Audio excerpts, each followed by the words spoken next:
Okay then. Hello, and welcome to my Smackdown review. Friday night Smackdown.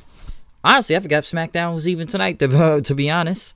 But first off, number one, hope you all had a great Thanksgiving out there. And number two, happy Black Friday, which we'll get into later. But, it's been a very busy day for me, so, I've just had a lot going on. It's just been busy. I've just been all over the place that I almost forgot this show was even on tonight, personally. But I did see it in general, and what do I have to say about this on Smackdown tonight, huh? Well, what do? We kick it off with Roman Reigns, who kicked off the entire show. He came out there and pretty much says, if there's still leftovers in the fridge, still Thanksgiving. So, I guess he was like, hey, happy Thanksgiving to everybody. And, he wished all the fans a happy Thanksgiving. Talked about three things I guess he was thankful for, for food, I guess family, and in good health. About, one of those, or maybe it wasn't food, but two of those things he said he didn't have because, he talked about last year was just a very bad year for him, but he was able now to come back, just the whole fighting leukemia thing, and he was just glad to be back, and he spoke to the fans like his family. But he talked about Survivor Series next, which the fans chanted NXT, but then the fans booed NXT then right after that. Pretty much says, hey, it's all WWE people, since, we're talking about brand supremacy, but they're all under the same umbrella of WWE in general. And he said, they're badasses too, but Survivor Series, but they didn't get the job done. I did get the job done. And he thanked everyone on the whole Smackdown team except for Baron Corbin, which, it's kind of funny about the whole brand supremacy thing too. It's like, hey, 1 minute the fans cheer, 1 minute the fans boo. I guess they expected fans just to chant for NXT, but I guess we did have some Smackdown fans out there. Next thing you know, King Corbin stepped out. Corbin talked about he was the fearless leader last Sunday in that elimination match, but he accused Reigns of being selfish and everything for betraying him. But Reigns says he speared and Superman punched him because he couldn't get the job done, but he did get the job done. And he told Corbin to come down to the ring and see if you can get the job done right now. But Corbin pretty much called him, he's an egomaniac. He's just he's not even a role model and everything. Fans chanted for Roman then. And next thing you know, Corbin talked about how he was served the greatest Thanksgiving dinner yesterday because, he's got to be the king and be all elaborated with stuff of the finest turkey and the finest drink and the greatest servants he had. When he even dropped the fork, a servant brought him a new fork. So he tried to put up this whole elaborate Thanksgiving thing he put up. While Corbin said that, he said that Reigns, I bet you bought a store-bought turkey and that your wife ended up burning it. Corbin pretty much talked about, you're going to face someone that did win from Smackdown last Sunday. Robert Roode. Dolph Ziggler was with him. Honestly, I forgot they even won that match last Sunday at Survivor Series, to be honest. Because, I only saw a little of that match in the pre-show, and it was not even there. Okay? It just, I forgot about that match. I only saw them win it. I really don't care who really won that match in general. It was on the pre-show, but I never even saw it all the way. I just saw them win it. But Roode was about to go against Roman Reigns then. The match was good in general. It was okay. I will say that. Honestly, I'm just kind of, I'm sure no one doesn't want to see this whole Reigns and Corbin feud because I feel like it's gone on forever. And it's like we got to do this now right back after Survivor Series. Honestly, it's like they keep putting Corbin against S.H.I.E.L.D. members all the time. It's like they did this on Raw when they kept putting him against Seth for God knows how long. And now they're putting him against Roman for, honestly, I don't know how long this is going to go with Roman. But I'm sure people don't want to see this in general, really. So this feud continues. But the match was okay with Roode and Ziggler. Not Roode and Ziggler. Roode and Reigns. Reigns ended up dodging the scepter after Corbin gave the scepter to Robert Roode. Reigns, ended up Superman punching and spearing him for the win. Ziggler tried to attack from behind and tried to do that whole super kick thing, but Reigns ended up hitting him with the with a big Superman punch. Then after that, Roode got in the ring with a chair. He hit Roman with it, and then he set up the chair and he put Roman's head on it. Pretty much says, I think because of this for your stupid kids or something. Reigns ended up dodging it and took out Roode right after that, dodging the scepter thing from the chair. Corbin watched on. Reigns ended up spearing Rude through the barricade. He hit some steel steps at Ziggler and knocked him into the crowd. And then he lifted the announce table on top of Robert Roode then while he was, you know, in the rubble of the being speared through the barricade.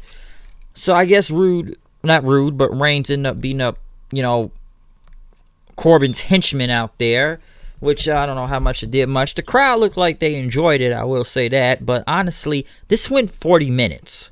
This whole segment and match of this feud went nearly 40 minutes out there to kick off this entire show. Okay, that's how long it went out there for. It was there for nearly 40 minutes. So it wasn't bad match or anything, but just given this much time and stuff, I'm sure nobody wants to see this feud in general, especially between Reigns and the waiter and stuff, the king of waiters, I should say. But I guess it continues to go on, because by the time they came back after commercial, we were at the 40-minute mark of the first half of the show. Corey Graves and Cole was still on commentary, talked about what happened. Rude was stretchered out. I'm sure people talk about Graves right now. I'm not going to get into the whole thing with Ronaldo, but you can hear my NXT review about that. But they talked about Bray Wyatt. He was going to debut a new puppet tonight, and we got a Firefly Funhouse after that, which would not be the first of the Firefly Funhouses. We got more about them throughout the entire night of the show. Bray Wyatt pretty much talked about Thanksgiving and, talked about, what he was thankful for and everything. And he loves his new toy. And he has another new toy, I guess, for The Fiend, which they went to The Fiend, and it's like The Fiend now has his own custom Universal Championship. So I guess we are now going with the blue Universal title, and we're going to have The Fiend take out this new Universal title with his face on the belt. Do I think it looks good? It looks pretty good. I will say that. It's just the Fiend's face on it. I guess he's going to bring it out now during entrances. I'm not really sure how that's about to go, but that's kind of what they got going on with the Fiend right now. Now, I know this was most likely to sell the belt online, because I think I saw it on Twitter as soon as they showed it on TV. It's like, hey, buy this belt. It's on sale right now. It's a new championship. So I'm sure everybody thought that was going to be the puppet, because at first I'm like, so is the puppet the belt? Is that what the puppet is? But this was not the first, this was not the last of what we were going to see from the Firefly Funhouses tonight. We didn't get a vignette for a return promo for Sheamus, a person we have not seen in a long time. Sheamus pretty much, he was in a silhouette in a dark in a hallway, talking about how SmackDown used to be the land of opportunity. Ain't that the truth? Pretty much talked about how, he's been sitting back this whole time surveying the situation. He sees a bunch of misfits and cowards on here in SmackDown. A King, a Fiend, and Shorty G, whatever the hell that is. And he stepped into the light saying, SmackDown will be mine. And by the way, he did not have a mohawk this time. He had his old hair cut back when it was spiky. So we have not seen Sheamus in a very long time. I think since after WrestleMania. I know it's been a lot of people said about his back injury, I guess, or like his spine. Like I've heard that for a while now about Sheamus' spine, how it acts up. Sheamus just still moves great, but I know people thought he was gonna retire at one point due to his back and everything. If you look at his workout videos online, Sheamus can, still go if you check that out. But we have not seen Sheamus in a very long time on TV. And I guess he's not going to be tagging up with Cesaro again, reforming the bar. He's going to be doing his own thing. He's back to being a single star. And he brought his old spiky hair back. Will he see his old theme music back? I don't know. But we do not have Mohawk Sheamus anymore. That's done. And we got the old Sheamus back. So we'll see what happens there. Mustafa Ali went against Drew Gulak. That's not really much to say from this. Mustafa Ali ended up hitting the 450. Gulak is basically a joke on this show. Honestly, sending me back to NXT at 205 Live.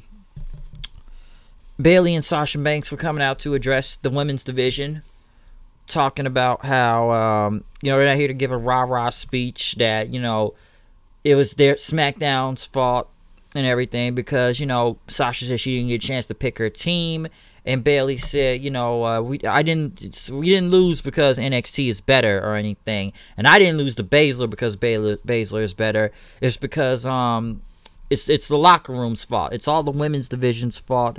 And on SmackDown and everything, the locker room let everyone down because Sasha and Bailey are the leaders. You know, one thing I will say, I know it's a little bit off topic of this, but I gotta say, man, Sasha looked really damn good out there. I don't know why, but something about those pants and that hat, man. I don't know. It's like some shit straight out of the 90s, I believe, even in the thousands too. But something about her and that, man, that gear she had on, Sasha looked good as fuck out there. I'm sure anybody said that themselves too. She looked good as fuck out there talking for some reason.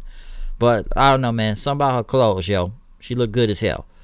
But as they blame the locker room, Sasha pretty much talked about how, you know, Nikki Cross got in on his team by a fluke, and that Dana Brooke could not flex her way out of a paper bag or wrestle her way out of a paper bag. Either way, Carmella talked about she's money, but she's just messy and broke, and that Sasha says she's richer than her, and that Lacey Evans, you know, they saved the best for last and everything, talking about you should have been spending more time in the ring than, you know, sipping tea on your porch. Lacey Evans then came out then, didn't really get that much of a reaction, and talked about how Sasha and Bailey need to watch their patience, or don't test her patience and everything.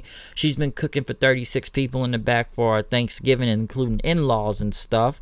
And that, you know, you two classless women could be at the kids' table. That you couldn't even do a chicken dance at a garden party, or lead a chicken dance at a garden party, whatever that means. But Lacey Evans continued to talked about they need a leader with style, which the fans actually started to chant for Lacey Evans then. So there was a Lacey Evans chant out there. And that Evans pretty much says, you guys need someone that, you know, who wouldn't tap out under pressure, which, you know, she directed that towards Bailey and hit tap, tap, tap, because fans chanting, you tapped out at Bailey. And then Sasha got in Evans' face, and Lacey gave her a woman's rights. So basically, I thought of this. Number one, when Sasha and Bailey were cutting that promo about the SmackDown women's locker room, are they not wrong? Are they not wrong? They sound like a truth promo. But for some reason, Lacey Evans is now a face and is going to go against Bailey for the title. Honestly, I don't want to see that match. I've seen their matches before on SmackDown. They were really not good to begin with and feuding before. But I guess Lacey Evans is a face now, apparently. I guess the fans chanted her. I guess this was a face turn, even though she's been heel. But then again, Lacey has not done anything lately on SmackDown in general. So Bailey and Sasha heel. So I guess Lacey Evans is now a face. So I guess we'll see what comes from that. I'm not really sure, but I guess we will see what happens from this whole thing. But strange now if this girl is, you know, a face now for whatever reason, even though she's been a heel most of the time. But like I said, Sasha and Bailey are heels too, so kind of odd. I'm sure people want her to drop the Southern Belle gimmick and do the whole military thing as a face, which I don't think that's going to happen. But because, you know, Lacey Evans has a military background, and people have been saying this before, and I can go back all the way back when Ronda Rousey came out in the Sonya Blade outfit to promote Mortal Kombat 11. That's what Lacey Evans needs to be right now, a pretty much badass Marine out there instead of this, but I guess we're going with that. Daniel Bryan was being interviewed by Caleb Braxton as the next Firefly Funhouse video aired. It was Huskers the Pig. He ate everything for Thanksgiving, and Bray Wyatt was telling him about Thanksgiving that everything about the holiday was a lie, basically. That it wasn't between the Pilgrims and the Native Americans. It was between the Reptilians and the Muscle Man, battling for the fate of humanity. You know, I've always said the Reptilians were a real thing, because you cannot trust them. The low-level vibrational Reptilians are trying to take over the world, and I guess Bray Wyatt must know something about the Reptilians, basically, and stuff. He may be right about that. I'm no conspiracy theorist, but the Reptilians have been trying to take over the damn planet for years now. I'm telling y'all niggas, they've been trying to take over this shit for a while, alright? But basically, him and Huskers were about the rap. So Bray Wyatt is not Action Bronson, as some say on the internet, which that's a very good statement. But Bray Wyatt and Huskers the Pig started rapping. DJ Ramblin' Rabbit was on the track, you know, pretty much having Bray Wyatt and Huskers PIG on the track also. They basically started rapping, the Pig and Bray Wyatt. And then he says, like, let me in, don't trust the Reptilians, don't trust the Triangles, that sounds like some Illuminati shit, they'll take your business, they'll take your life, and, you know, let me in, and it went to Daniel Bryan, who just stood there motionless and walked off. So, yes, we got a Firefly Funhouse. Did I laugh at the Reptilian jokes? Yes, I did chuckle when he brought out the Reptilians and the Muscle Men battling over the fate of humanity, okay? And the Muscle Man dance himself was pretty funny. He's done this before, but I guess he was rapping and spin some bars this time with DJ. I should say DJ Ramblin' Rabbit on the track. DJ Ramblin' Rabbit was on the ones and twos, as Bray Wyatt and Huskus P.I.G. there were on the track. Okay, so at least we got to hear some. Hey man, DJ Ramblin' Rabbit, man, he was good on those ones and twos, bro. I'm telling you, may need to start hiring this guy, man. This guy needs to be a real DJ, man. Book him for club appearances, okay? May need to DJ myself, spit some bars. Hey, I know a guy, man. Hey, Steven, if you're watching out there, the Rabbit, that may be your DJ right there, man. Trust him. He can get you on the one. He can get you a fresh beat off the ones and twos, bro. I'm telling you, do it, man. Or else the reptilians, the lizard people, will come to get you. But other than the low-level vibrational reptilians, as I like to say, Nikki Cross went against Sonya Deville. They were already out there with Mandy Rose. Mandy Rose made some bad joke about how Nikki Cross looked like a cold plate after Thanksgiving leftovers because she doesn't like to make the way up fun of people look. Didn't they try this like a few months ago when they were in Madison Square Garden? And I don't know, Mandy Rose kept trying to cut some promo about Lacey Evans being ugly and that she's hot and she's not, and now we're doing this again, which got no reaction out of anybody, so who cared? Listen, this match basically went about a minute. Nikki Cross won. Mandy Rose got in and attacked right after, which did a horrible V-trigger. If you go back and look at the clip, which why I rewind it 3 times, you can see her miss her entire knee off of Nikki Cross. Didn't even touch her. Didn't even hit her. Like, go back and look. I swear to God, didn't even touch the girl. Okay, so missed the whole knee. And then we got the return of Alexa Bliss, who came out for a save, did a drop kick, which people saying which was botched also, and her and Nikki Cross hugged. Since Alexa Bliss has been gone of an undisclosed injury, as some people like to call it. I don't know if it was a real concussion this time. I'm kind of like what my friend told me. Is this a real injury or is this another boob job? Honestly, I'm going with boob job on this one again. I don't know when Alexa Bliss is hurt half the time and that, but it's very strange. This girl is hurt a lot of the times. Maybe it is concussions. I don't know, but I can really believe the boob job thing too, because that's been said around here and there lately. So that's when somebody told me, is this a legit injury or is this another boob job? So which one is it this time? But yes, we had her back, Alexa Bliss. A lot of returns tonight, folks. A lot of returns. Daniel Bryan was pacing the locker room as Miz told him how he was important to SmackDown, that we need him and everything, that your family needs him, and that they don't want to lose him. I guess when the family was brought up, Daniel Bryan stared at him, and Miz pretty much backed out and left.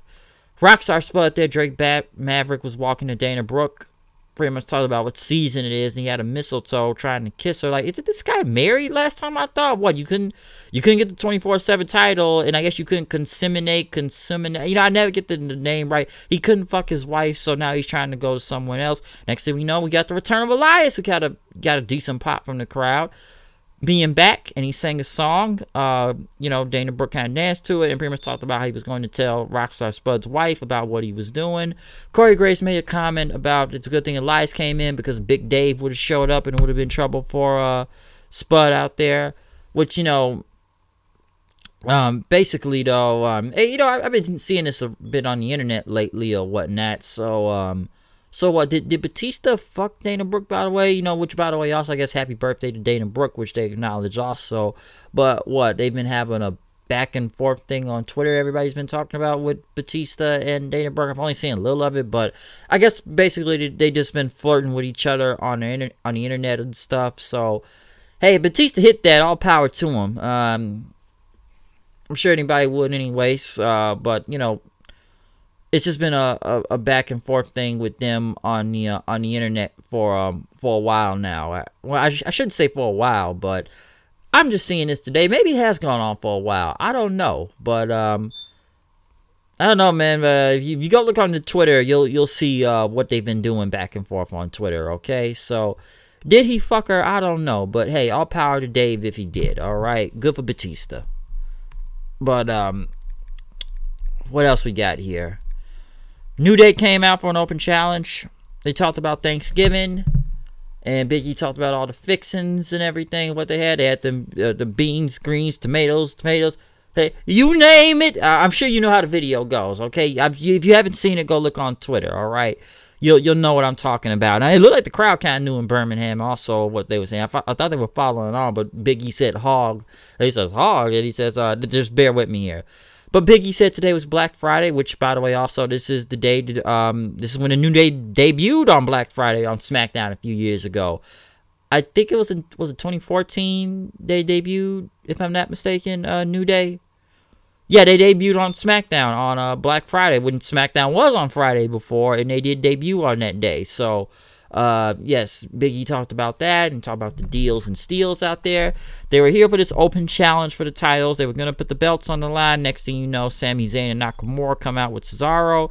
I still don't understand Cesaro's gear, honestly, but Sami Zayn cut a promo talking about how Black Friday is just a big scam and that they just want you to spend everything just to get consumers to shop, that it's just all about capitalism and that people are willing to run over their own mother just to save a few dollars, which is basically true what he's talking about, though, by the way, especially on Black Friday. Motherfuckers do try to kill each other, especially in getting deals if you go to the store. This is why I do all my shopping online, because I am not going to the store in general, and B, it saves me a lot of trip, and I can find what I need on the internet. Unless I really have to go, then I'll go to the store, but I do all my shopping online, so easier on what to do. And it is a lot of deals out there. Lots of deals today on Black Friday. Good luck to y'all out there Black Friday, by the way. Basically, though, we got the titles on the line. It's not much to say from here. New Day retained. Saw it coming. Sammy tried to get involved. Referee threw him out. Kofi at the Trouble in Paradise on Cesaro for the win. So, yeah, New Day retained. But in the end, we got Daniel Bryan coming out talking about, you know, Bray Wyatt asked him if he wanted another title shot for the Universal title and everything. And Bryan talked about, you know, the Miz tried to get him talking out of the match because the Fiend was going to change him. But Bray Wyatt says, you know, the Miz might be right, okay? But maybe he needed to be changed and everything. And he talked about the title match of Survivor Series, and he said he was nervous and stuff. It's been, you know, he's been the past few years. And what was going to really change? But, you know, it wasn't because of Wyatt that changed him and everything when he felt this change. It's because of the fans, because he realized, you know, what they were trying to do to fans. And, you know, he should have been doing the whole time. And he talked about how, yes, he said the Yes Movement was dead, but you guys brought it back to life again, okay? And, you know, he's going to accept it and everything. So, next thing you know, the fans said yes and everything. And he says, no, it's not right unless I'm involved with it too. So, they all chanted yes. But then next thing you know, the Funhouse played. Bray Wyatt pretty much talked about, you know, he's excited and everything. And Bryan has this new energy and stuff. But, you know, I'm going to help you with that change, all right? Because the Fiend and Wyatt remembers. And, you know, he talked about the new face and all this stuff. But next thing you know, he said he was a man of his word. Of course, they do that stupid red lighting that I hate. And the Fiend pretty much emerged from the hole, attacked Bryan. Bryan tried to fight him off, but he ended up getting dragged down the hole. And then next thing you know, Bray Wyatt started pulling out chunks of hair and beating up Daniel Bryan. So he dragged him in the hole and started pulling hair off of him, basically. Chunks of his hair. So Don't tell me Daniel Bryan's about to cut his hair and go bald, is he? Because I'm not sure about that. Is he about to look like Bryan Danielson again when he was the American Dragon? Because I don't see ROH Daniel Bryan or even early 2010 Daniel Bryan coming back before he grew the beard and grew his hair out, okay? And I don't think people want to see that in general. So, number one, we never got a new puppet. So, there was no new puppet out the entire night. All we saw was a custom belt for the Fiend. We saw Bray Wyatt and the Pig rap and talk about the reptilians and the muscle men battling over the planet Earth. And now we got the Fiend, or Bray Wyatt, or whatever you want to call him, tearing out Daniel Bryan's hair. So what? Is he going to have him cut his whole hair off and he's going to become the puppet himself? Is Daniel Bryan the puppet? I don't know. All we got was him throwing chunks of hair around, okay? I don't know where this is going. I don't know if I'm going to expect Daniel Bryan to have all his hair gone by next week, or have his hair, or just now a short haircut. I don't know what's about to happen with Daniel next week, okay? But this hair thing, I don't know. We never got a puppet. But Daniel, at least I'll say, was probably one of the biggest things out of the night because he woke the crowd up and they were with him throughout most of the time during that promo. So it was pretty good. But for the rest of the show, SmackDown, I don't know. It was still kind of whatever in a way. I guess Lacey Evans is in a weird phase. We got 3 returns tonight. Let me point that out. We got the return of Elias, Alexa Bliss, and Sheamus out there. Sheamus was probably one of the most one that it kind of had me interested. Elias, at least it was fun to see him back. Bliss, I don't know. I ain't really no big fan of Bliss in general, so you've heard what I've had to say about it before, but I can tell this may not go out well. Like I said, undisclosed injury. The Roman and Corbin thing, that just feels like goes on forever, but at least Reigns is over with the crowd. I will say that. It didn't boom out the building. He's over with the crowd. New Day, they were still kind of out there for whatever. Yeah, basically we got was just mostly Daniel Bryan and Bray Wyatt throughout the entire night, basically. So that was the most thing we saw from there. So other than that, though, I am done with this review of SmackDown. I'm out of here. Like I said before, man, have a happy Black Friday out there. I got a lot of important things still to take care of because it's going to be a busy day for tomorrow morning also. So hopefully this review will be uploaded by sometime tonight. But other than that, I'm out of here. I will see you guys later. Comment, subscribe, check out other past reviews from this week. I will see you later. I'm out of here. Follow me on Twitter at HoodedKnight890. Out of here. See you later. I've said out of here too many times. Peace out.